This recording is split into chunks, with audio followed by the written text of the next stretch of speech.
And welcome back. I'm Teresa from Capturing the Charm Life. I'm here to help you turn your homeschool challenges into your homeschool charms. How was your week? It's the first week of October. Happy October.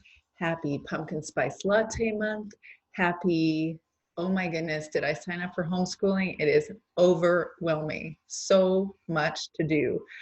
I planned my plans. My kids don't want to do the plans. My kids want to do the plans when they want to do the plans, but mostly they don't want to do the plans. I want to do the plans, but even I don't want to do the plans.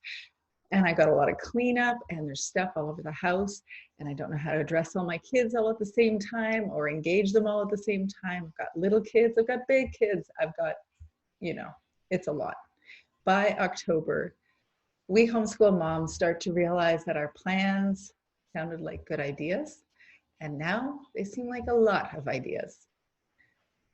You're one of many. I've been there many times.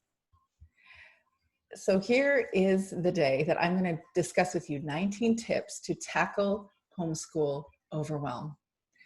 But first, I wanted to do a little show and tell. And so for show and tell today, I would love to do a scratch and sniff of what I can smell coming from the kitchen. Today, my 17-year-old daughter and I did a cooking video on roast chicken. And why that day is especially important to us, 2 weeks ago, we processed 11 of the chickens that we raised from little tiny fluffs that I remember showing you in a video back a few weeks ago, about 12 weeks ago even. 12-week-old chicks are very large. There's a lot of chicken on that chicken and it smells delish. Wish you could smell it. But the other thing I want to show you for show and tell today is something called a ghillie suit, something that I don't know anything about, haven't even heard about until these last couple weeks. So I'll show you this.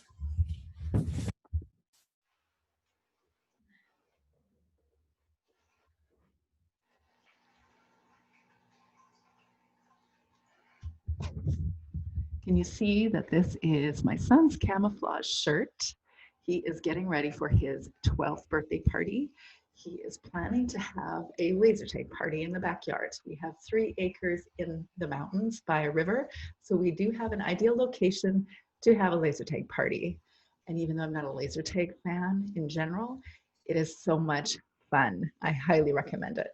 So we have a ghillie suit, and what this is my son came up with a camouflage suit all on his own. Instead of buying something from Amazon, he has spent his spare time hot gluing little bits of green dyed canvas and bits of the outdoors like leaves and sticks and all the things that he can find to create his own camouflage suit so that his friends can't find him with their laser guns.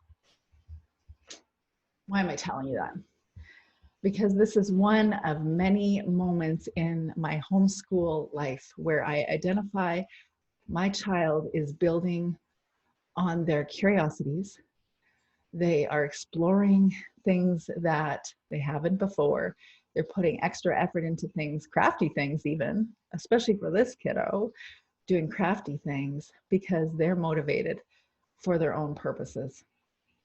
This is one of many examples that I have watched my kids over the years. A real advantage of homeschooling is to use that boredom or capture all the curiosities that your child has and let them run with their curiosities. So I wanted to show and tell my almost 12-year-old son's ghillie suit. So this week, I am going to share with you what my top 10 things that I would love are. An ice cream maker. I promised I'll start with low-fat yogurt, but I would love to have an ice cream maker for the summer. A torch, because I would love to do creme brulee at home with my very own kitchen torch. Quiet spaces every day. No voices, maybe a book, maybe cappuccino and a cozy blanket. Very simple expectations, but I would love to have just a little bit of time every day for quiet Oh, everybody puts things away. Wouldn't that be fun? Not discovering pencils and erasers and sofa cushions? That'd be great. How about coffee brought to me at 7 a.m.? And sometimes I actually did get this when they were young. Not so much anymore now that they're teenagers and sleeping in late. And I'd love to have an Italian pastry. Something without carbs, without, immense calories, but something to add to that cappuccino that doesn't make me feel like I started the day out tired. How about a nag-free day? I would love that. Yeah, and I'm talking about me nagging. I was not nagging the entire day. Not because I'm really choosing not to nag, but because I don't actually have a reason to. And a complaint-free day. No complaints. Everybody's happy doing all the wonderful plans that I planned. And we could all just join together and sing Kumbaya as we drink our tea and enjoy our poetry. Not because no one would complain, of course, but yeah, actually because nobody would complain. And last, but definitely not least, I would love to have 4 beautiful, charming, clever, doting children. You know what? I do. I've got 4 beautiful children. It's exactly what I want, and I am thankful for this homeschool life and all that I already have. Hey, did I mention that my How to Homeschool 101 course is available? I think it's more appropriately named How to Transition from a Public School to a Homeschool, and all the different things that you might come up against in a homeschool world that you might not have considered that you would come up against. You might think socialization is the thing, but there's a whole bunch of other stuff that you might grapple with. I want to share with you that overwhelm is one of those things, and it comes in all sorts of forms. So today I'm going to share with you the part 1 of tackling overwhelm. But before I do, I want to introduce you to a book called Unschooling to University. Even if you're not an aspiring unschooler, I wouldn't even describe myself as an unschooler, but unschooling philosophy undergirds a peaceful homeschool mama's mind. So the more we read about how kids learn, how kids develop, the less we're worried about doing it all right. And that perspective shift gives homeschool mama a whole bunch of freedom. So I introduce you to Unschooling to University by Judy Arnell. This book is packed with ideas to help you get perspective on what an education really is, how kids really learn, what the benefits or advantages are of homeschooling or unschooling, I should say, and also the common refrains that people share about going all the way from kindergarten to grade 12 in an unschooled world. I want to share with you just a snippet from her book about the myths of childhood education. Very good food for thought, things that took me 15 years to absorb by watching my learners. Here are just a few thoughts. Myth number 1, learners need teachers. Learners need resources. Learners need facilitators.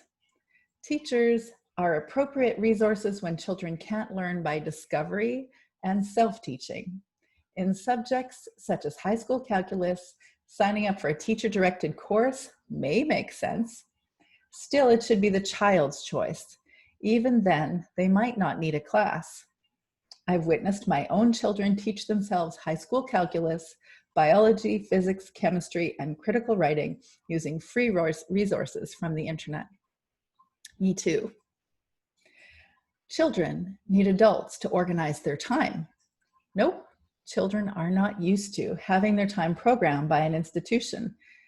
They are perfectly capable of filling their day if they haven't had it prescribed their entire lives. Learning time management requires practice long before learners enter university.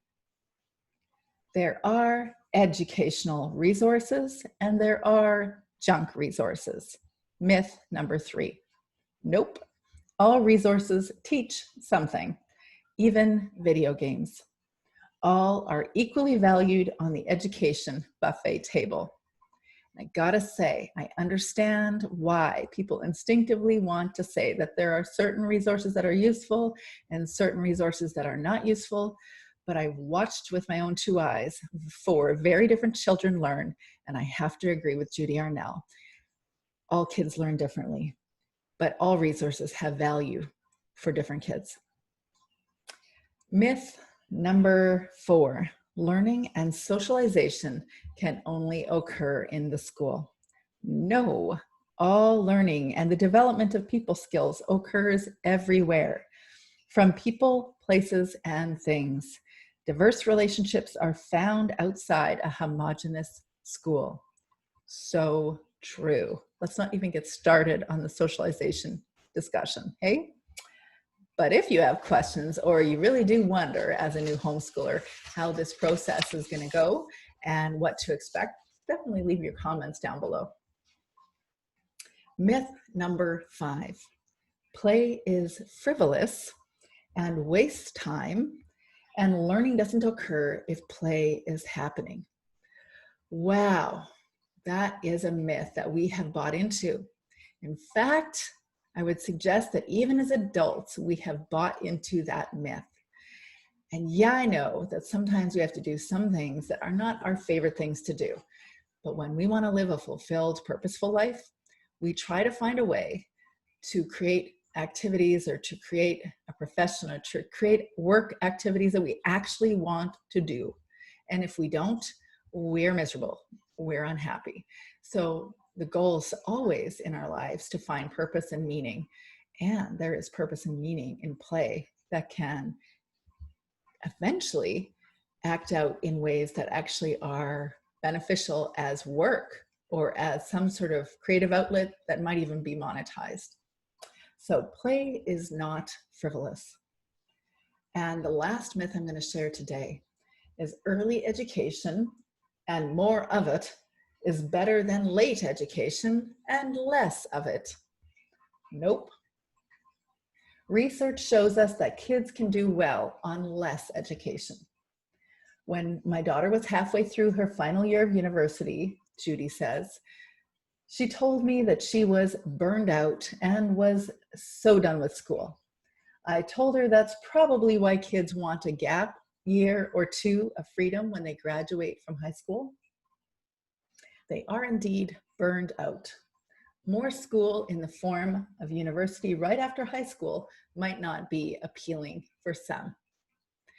There is so much in this book, Unschooling to University, that just gets your brain thinking and reconsidering what an education is anyway, the benefit to actually paying attention to your child and how they learn, actually paying attention to your child's aptitude in how they want to formulate their day and how they want to engage different people and what they do with their boredom, like a Ghillie Suit creation. It's worth reading. And Judy Arnell, is definitely on my list, my Homeschool Mama reading list. The books that I think I would recommend to new moms starting out or early homeschool moms starting out, the things that you kind of want to jam in your head and consider as you are beginning your homeschool journey. Of course, I have that on my Facebook page, Homeschool Mama Self-Care. You'll find the Homeschool Mama reading list. So today, we are going to tackle overwhelm. It is that month, October, November, when we start to wonder if what we bit off, this whole homeschool thing, was a bit too much. We had all our plans lined up. We put a lot of work searching for the right resources, searching for the right curriculum, searching, even trying to understand our kids so that we could choose the right things for them, trying to make sure that we're creating or satisfying the learning outcomes in our province or state or the place where we live so that we can check it off and make sure that our kids are learning all the things. And also we're trying to fulfill all the basic household stuff like the the outside work maybe for fall, raking up leaves. We're trying to make sure the laundry's done, dishes, people are fed, all that stuff. And we're trying to make it interesting too. And the more we try to create interesting projects or try to create an interesting schedule or an interesting life for our kids, the more we turn up the level of expectation, the more is on our list of to-dos. And for that and 1,000 reasons, overwhelm is a common homeschool mama experience. This is going to be part 1 of handling overwhelm, because you may have searched for the perfect curriculum and thought you found it and discovered maybe not so much. You can't maybe decide on a homeschool philosophy. You keep flipping back and forth from one to the other, and you just don't know what the right thing is. You've got more plans than time. You've got more plans than kids interested in your plans. You don't get time alone. You get too much time alone. Just kidding. You've got too much noise. You're never getting it all done. There's too much mess. You can't do it all right enough. Little kids are overwhelming the time you want to spend doing study time with the older kids, or maybe you've got older kids that don't want to do what you're wanting to do at all, or you're trying to do everything with all the kids at the same time and it's not working. Today, I am going to talk to you 19 tips for tackling overwhelm. I could say 19 tips sounds like a lot of tips. It's an overwhelming amount of tips. This morning, I got a review of my book, Homeschool Mama Self-Care, Thrive, Not Just Survive. And it so warmed my heart, because I obviously have had a few beta readers read my book, but I was so excited that she said, in essence, that the book really spoke to her. It felt like I was speaking directly to her and giving her everything that she needed right now. And something about, was it directed right at her? And the truth is, I don't know this gal. So yeah, it is. I don't know her, but I am her, because I was her. At times I still am her. This homeschool thing is big. There's a lot to it. There's a lot of expectation, mostly hours. And there's a lot of planning. There's a lot as a homeschool parent. So I know those experiences. Those are my experiences. I wrote that book out of my heart, first and foremost, to engage me, because I needed to get perspective. And I share what I learned, but also what I learned from different resource people over the last 15 years. And I'm really excited that that's about to come out. But today I'm going to share with you 19 tips to tackle overwhelm in your homeschool. First thing I learned was that you must require boundaries. Boundaries mean different things for different people. And so when I first say the word boundaries, what is it that you think of? I have a number of boundaries for myself, but immediately what I think of in the earlier days of homeschooling is I want quiet, or I want time alone, or I want a certain level of engagement that is kind.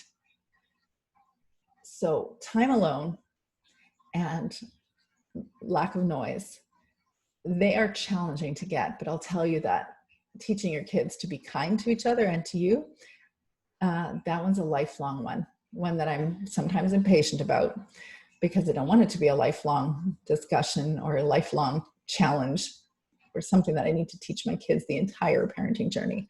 But it turns out that's a thing that will continue throughout the entire time that I am a parent.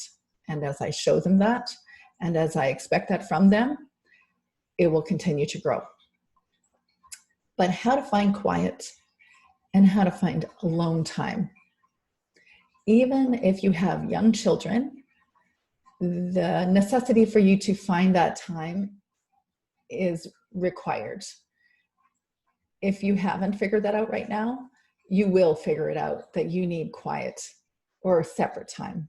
Even the most outgoing, extroverted parents still need to develop themselves or still need to spend time on their own doing things that are recreative, that actually re-energize, that help them to reimagine how they want to engage their homeschool lives intentionally. Because it's so easy to get lost in the to-do list and lost in the demands of each child and keep doing the thing that we're being asked to do by our kids or by our external expectations of our homeschools. If we have teachers that are requiring our learning outcomes every week, or resource people that are asking us about what we're doing in our homeschool, or maybe just the general public or our family that's concerned about what we're doing. But certainly our expectations are high. And so all of that can be really overwhelming. And we need to have time away to think by ourselves. So even if it's just 15 minutes once a week. I just finished having a podcast interview come out this morning with Julie Bogart of Brave Writer, or Homeschool Alliance. I love her. I fangirled all over. I was so nervous in that interview. But she talked to me about, in the early days for her homeschooling 5 kids, that in her years or her early days, she would go to the library into one of those locked private zones. And once a week, even if it was just a couple hours, to cry and journal on the floor, she did that. And I told her that in my early days, I was Wednesday evening for a couple hours at a Starbucks every single Wednesday evening with a journal and pen. And I ordered a pumpkin spice latte and a pumpkin spice scone. And I wrote mostly about homeschooling and what we were doing and why it was a good thing, and venting, I guess. And it was my way of being alone, even though I was still thinking about the kids at that point. But it did more than just like self-therapy. It did do that. And it definitely provided Starbucks some money every week. But it definitely enabled me to get onto a healthy pattern of creating time alone, time separate.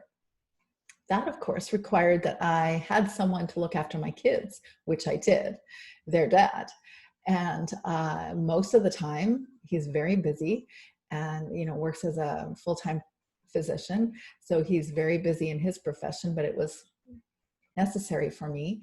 And so most of the time I got those Wednesday afternoons or evening couple hours away, but at times I didn't get that. And so I would still recommend finding just 15 minutes in whatever time of day to get away just for you. The other thing I would suggest is sometimes, even when we're with our kids, we just need quiet. And you and I both know how hard that can be to establish as a routine, and how difficult it is, especially if kids are under 5, because there's something about, I don't know if it's 5 or 8, but usually under 5, I found there was a whole different level of noise at home. And it was really hard to teach kids that I really need separate space, or I need a quiet time. I really need you to sit on your bed and read a book and just be quiet while I go in the other room and lay down on the bed and just let myself drift in quiet. Or now I would go sit on a yoga mat, or I live in a place where I'd go outside and I'd sit down outside and just listen to the bird song. Whatever it is, I would make sure that I was creating quiet space just for me. Even if I had little kids crawling all over me, I would still try to reinforce the idea of, we are going to have quiet. I want you to sit here and play with your toy, or I want you to sit here with your mound of board books and sit quietly. And by the way, I had that child that didn't do that. She categorically was very, very busy and wouldn't sit still, and she was very noisy. And yet I still think that creating that habit, creating that routine, it will bear out in more time eventually. For me, the goal is to have an afternoon quiet time, which I think I need to rename as my kids get older, but I haven't done that yet. An afternoon quiet time where the expectation is 1 hour of quiet, whether they're on their beds or they're in a place like in a little play crib in the middle of the family room with their activities. and just sitting quietly in that, whatever way you can. The goal is to get a little bit of quiet every day, especially right before dinner hour, right? When it starts to get a little crazy, which in some families is an ideal time to pull out a screen for an hour and let them do their thing while you get time to make dinner in quiet. 5 minutes, just 15 minutes. The goal is 15 minutes. So one of the things that we need to do, which is for sure the biggest thing to handle overwhelm, is to learn how to exist together. I remember a long time ago, someone saying that the only thing you need as a homeschool parent is to want to hang out with your kids. And of course, I always wanted to hang out with my kids, I thought, but actually some days that's not really true. Sometimes I actually want quiet, like an unreasonable amount of quiet, or I actually want to go away and do something else. After 15 years, it becomes a thing where you actually go, okay, what else could I be doing? And the truth of it is, I want to be with my kids. I just need to have separate spaces. But we do have to learn how to exist together so that each of the people in the family are happily enjoying the space shared in the family. And no doubt about it, there's times where that is a lot less so. And there's a big learning curve for maybe one child or one person is going through something and they really have to figure out how to coexist happily with other people. And it seems like they all kind of take turns, to be honest. There's never not somebody that's trying to learn something. But the goal is about how to learn to be together, to exist together in happiness. And the answer to that isn't simple, and it's very unique to the family. It is something that I would encourage you first to consider, where are you at with your own happiness? Where are you at in your own sense of peacefully existing with other people? Because we usually project onto other people what it is that we most want. But there's a lot of answers to that. That one is the biggest exploration, I would say, on this list. But the answer to that usually is going to compel a greater happiness or contentment in the entire family when you are in a comfortable, peaceful place. So I talked about having time alone. It's a necessity. You need your own thing too, an all about you thing. I mentioned this a lot in my podcast interviews when I'm chatting with other moms. Have you heard this? Are you one of these moms that always wanted to be a mom? Are you one of those moms that didn't think about being a mom until it happened? I'm one of those that started young.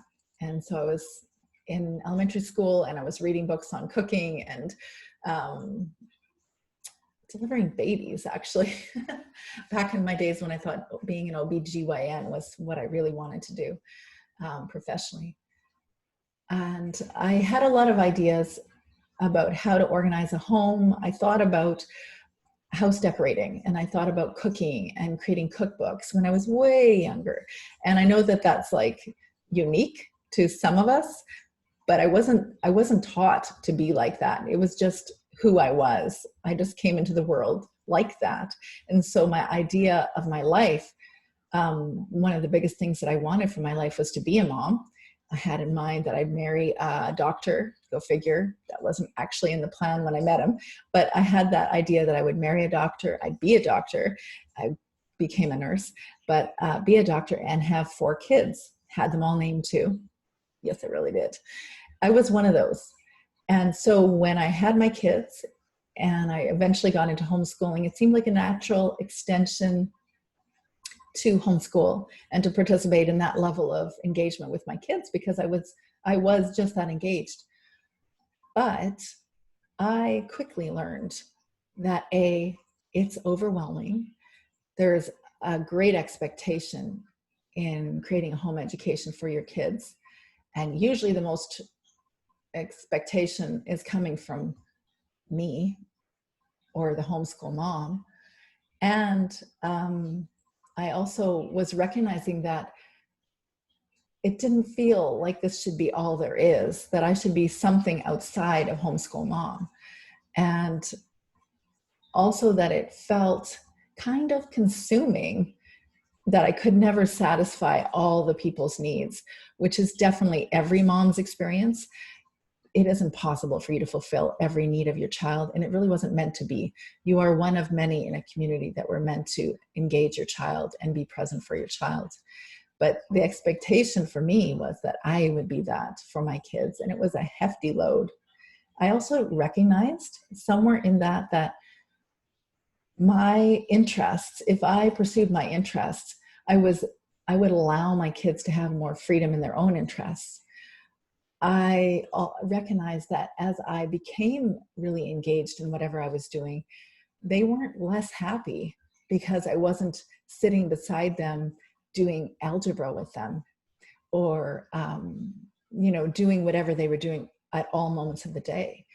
In fact, if anything, I've noticed, or I've experienced and learned, that sometimes the homeschool mom life can breed codependence and enmeshment sometimes, a lot of times.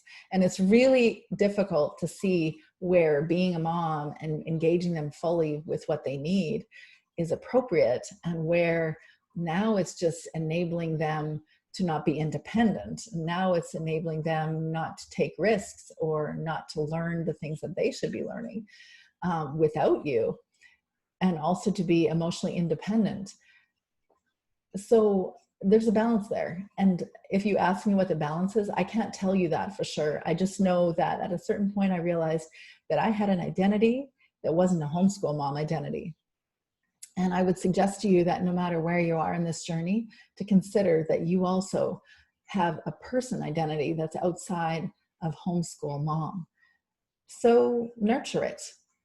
It doesn't mean, I'm not suggesting that you have to leave your kids at home and not homeschool and go, try to find that professional job that fills the expectations of the culture that says you have to do that, because there is part of the culture that says you have to do that to have, become the woman that you were meant to be in this world. And we don't have to do that. We don't have to do anything. But I want you to consider that your identity isn't just homeschool mom. You are a person outside of homeschooling, and outside of mom, and outside of wife, or outside of whatever roles that you already play. You can just be you. So who are you? What are you all about? And what is the all about you thing? What is the thing that really is a description of who you are? And how can you develop that? So I said, focus on family harmony and happiness. You won't meet it. It's not consistent. I know that ultimately shooting for happiness in life isn't our goal. We will definitely not meet it. And if that's our goal, we will be very unhappy. I think this life is actually about growth. But focusing on family harmony and happiness as a base for our home education is a wise approach, because if you see that your child is very unhappy doing something, at least you can say this: they aren't learning very much. And if they're not learning very much, what's the point of what you're doing? Practice daily separateness. Maintain a morning routine. Again, even if you have small children and this is a real challenge, and your kids are up well before you, or they've been up all night long with you, creating a regular morning routine that sets apart time just for you to do the things that make you feel healthy, make you feel alive, make you feel separate, make you feel taken care of. You're doing your grooming, or maybe that's the time you want to do exercise. Maybe that's the time you want to do a meditation practice or mindfulness practice. Maybe that's when you're going to do your prayer, or you're praying your prayers. You're going to do your readings, your morning inspirational readings. Maybe that's when you're going to discuss, talk in your journal about how you're feeling or where you're at. Or you're going to discuss your gratitudes for the day, or, your intention words for how you want to focus your day. Yes, I know that all of this sounds like a lot if you are new to this.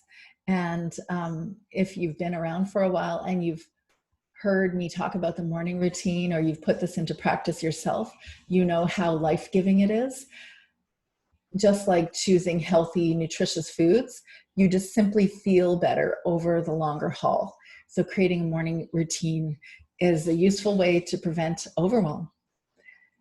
Of course, I want to say to recognize overwhelm.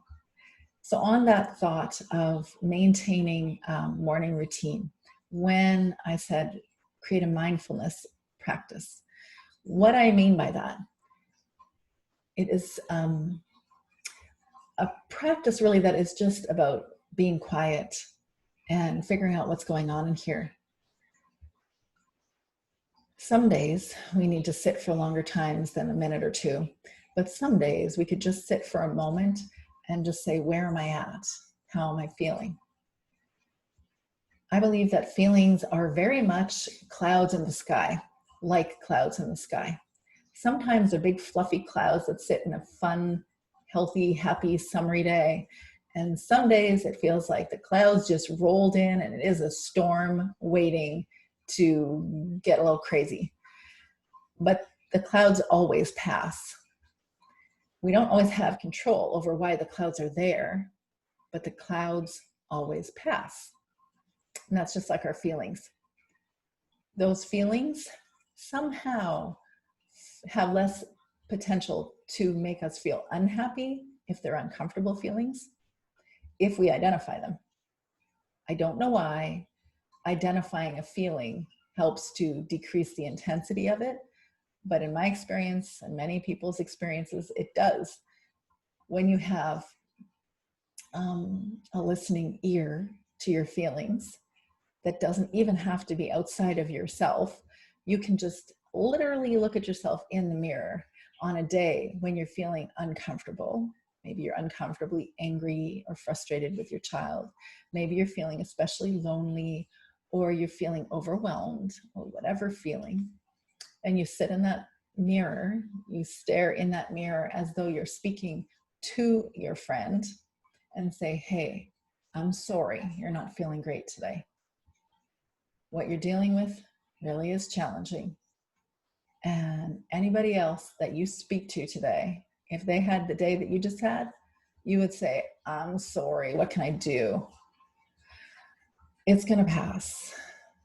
Your child's going to learn what they need to learn. You're going to figure out what you need to figure out to deal with whatever the challenge is. When you speak to yourself in the mirror, you can, of course, look crazy, but you can also dissipate the crazy. You dissipate the uncomfortable feeling. You dissipate the intensity of that uncomfortable feeling. So that's why I encourage you to sit with it. Sit with the uncomfortable feeling. Be with the uncomfortable feeling. Let it pass. Watch it. Figure out why it's there. What is your need underneath that uncomfortable feeling? Maybe you have an opportunity to address that need. Maybe you just need to spend a little bit more time trying to understand over the course of weeks, days, months, years, why you feel the way you feel. But for sure, one of the most important things that you can do in dealing with your overwhelm is actually acknowledging why you're overwhelmed. So recognize your overwhelm. Sit with your feelings regularly and accept your feelings despite their uncomfortableness. We're human beings. We feel feelings. It's a thing. There is no religion. There is no way of approaching feelings that is going to change the fact that we have feelings. We have all sorts of feelings. Some of them are very much not useful for us to express on the regular or to put out there in unhealthy ways on the regular. But we do all have to learn how to manage what's going on in here. Recognize that our children's struggles are not our struggles. They are their struggles. That goes back to that discussion about enmeshment and codependency. Are you familiar with those terms? Codependency is where your sense of happiness is dependent on somebody else's sense of happiness. You can see where I'm going with this. It is hard to be in a room full of, or a house full of kids that are unhappy. I think a lot of parents experienced that over the lockdown this year. trying to figure out how to help them, but at the same time acknowledging that the challenge is theirs internally. Just like our kids aren't responsible for when we are unhappy because we didn't get everything we wanted to do done today. We can make them responsible for that and live a very unhappy existence. But we are ultimately responsible for whether we get that list done or whether that list is even valuable enough to get done. We are responsible for what we're feeling, and we need to address our uncomfortable feelings and soothe our own feelings, or find strategies to address the uncomfortable feelings that we have, and not require our child to switch into camouflage to become what it is we need them to be so that we will feel comfortable. So we need to recognize, though, in reverse with our kids, that their struggles, and it's hard, but their struggles are their struggles. We can be facilitators, just like we are with their education. And we can model the things that they need to see that are helpful. And yeah, I'm aware we don't have that all figured out either. So we're learning that as we go with them sometimes. And the things that we do know, we model it to them, and we can wait and expect that child development says they will learn, they will understand, they will grow to understand how to engage things properly, because most things are caught and not taught. So we need to recognize that our child's struggles are not our struggles. Practice mindfulness. Create a routine, not a schedule. Very easy to do in the beginning days of homeschooling, when you very much have the mindset that you want to create the best home education for your child. And it will include, take a look, a globe. You gotta have a globe, right? This globe is actually out of date, but it's really cute. You eventually get the periodic table of elements. You'll get a world map that actually you wanna look at. You can't see it right now, but right along the edge there, once upon a time we had alphabets, or the alphabet. And now we have many numbers of pi. And the kids put that together last year. Truly, this is decoration. Sometimes they're consulted. It's mostly pretty. And the truth is, this room is more storage room. Our homeschool room is more storage room than it is actual facility. Like, we homeschool everywhere. We are outside. We are in the library. We're at cafes. Not so much lately, but we are, you know, all over the community. We are all over this house. And these things are pretty, and they have their place, and they're beautiful, but they're not school for us. When we try to create a school in our home, we just create a lot of frustration for ourselves. We don't have 25 children. Okay, most of us don't have 25 children. If you do, let me know. But most of us don't have 25 kids. I think the homeschool industry average is 4. And yes, I know there are many families that are single, you know, have single children or 2 children. I've met the family that doesn't have any children yet. There are a lot of families with a lot of numbers of kids, but none of them are school teachers at home with their schooled kids. Yeah, some of them are school teachers too that are turned homeschool, but that's not what I mean. I mean that it's not a school. You are with your children. You don't have to have recess at a certain time. You don't have to have lunch at a certain time. You don't have to do an 8 to 3 schedule. You don't have to include all the school subjects in a day. You don't have to have a whiteboard. You don't have to have a chalkboard, but it's really cute on Instagram. You don't have to do anything that they do. The goal is to follow your child and to encourage the child to have an education that was meant to raise them up. The word itself means that. Educato, the Latin derivative, means to raise up. So we are going to raise up our children and facilitate an education for them specifically, which can come in a lot of different forms that aren't necessarily in a textbook with a lecture with grades and testing. It can be. I have the child that likes that. I have the child that also wanted to do that because it made her feel like she was actually having an education, even though I unschooled her because she was really challenging to sit down and teach like that.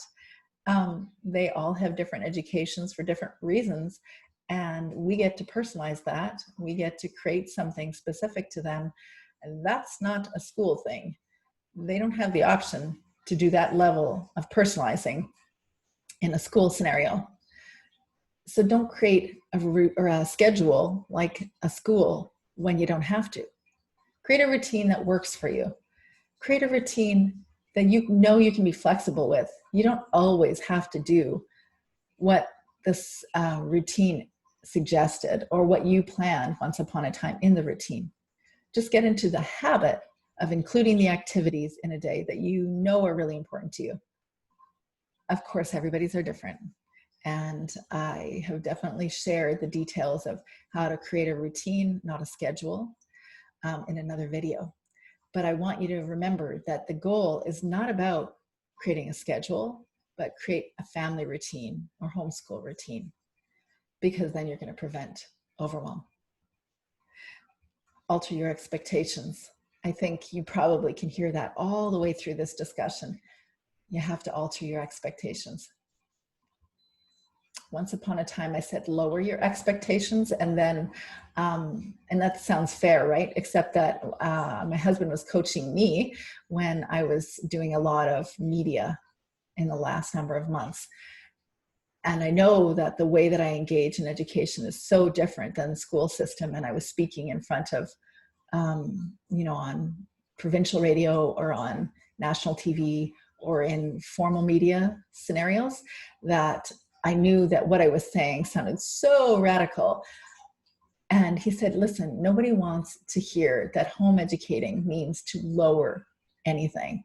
And the truth is, it's altering, it's changing your expectations of how you think an education should go, or how you should engage your children, or what you should expect to make for dinner, or how clean your house should be, or whether or not there should be mold growing on the island in the kitchen, because of course there is, because someone's always doing some sort of science experiment that we forget about. Alter your expectation and alter your perspective. Your home is not a school. And it was Julie Bogart that said in her podcast episode so perfectly that you want to harness all the benefits of a home in your homeschool. You don't want to harness all the baseline benefits, I guess, of a school in your home, or else why aren't you sending them to school? So your home is not a school. Enact self-care strategies regularly. This will be my final tip for today. But this tip is big, because if you do this long enough, you're going to realize that you have to take care of yourself. You have to identify what your needs are as the homeschool mom so that you can take care of your kids. It's a great little line that I use, that you need to take care of you so you can take care of your kids. You've probably heard that a lot. And it is not a joke.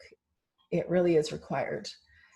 Homeschool or parenting is a demanding job, and homeschooling as a parent is a whole different level of parenting.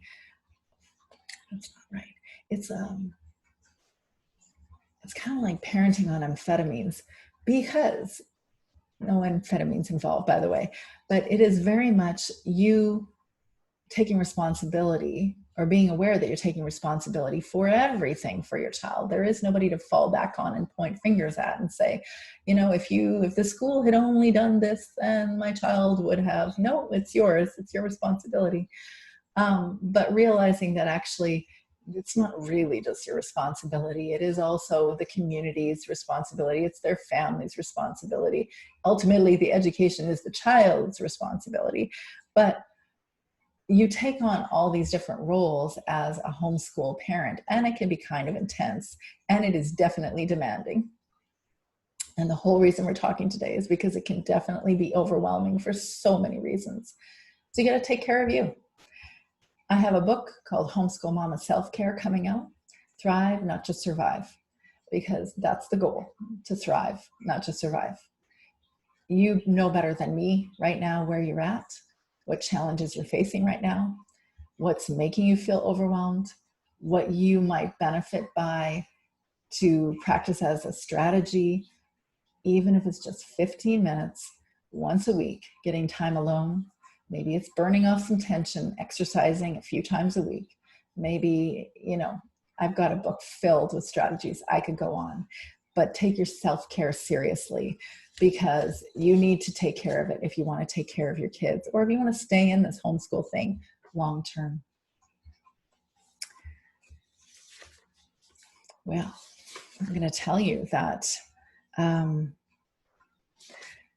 if you are looking to learn a little bit more about the transition from my experience from public school to homeschool, and how to transition to that in a way that actually brings you a sense of clarity, confidence, and vision for your new homeschool, I have a course for you called How to Homeschool 101. You can access that on my Facebook page, Homeschool Mama Self-Care. And if you want to listen to that podcast episode that I shared with you throughout this time with Julie Bogart, Brave Writer Homeschool Coach, it is released today, and you can find that on my blog, Capturing the Charmed Life, or you can find it on my Instagram page, Homeschool Mama Self-Care, and on my Facebook page, Homeschool Mama Self-Care. If you have a special challenge, or you have a special area of overwhelm that I haven't addressed today, and you have a question, you're welcome to leave your questions or comments down below, and I'm happy to engage. And of course, you should know that on the regular, once a week, I send out self-care strategy newsletters, one letter a week, to give you ideas how to engage your self-care. And you can find that pretty much anywhere on my blog, Capturing the Charmed Life. So until next time, I wish you and your children a charmed week.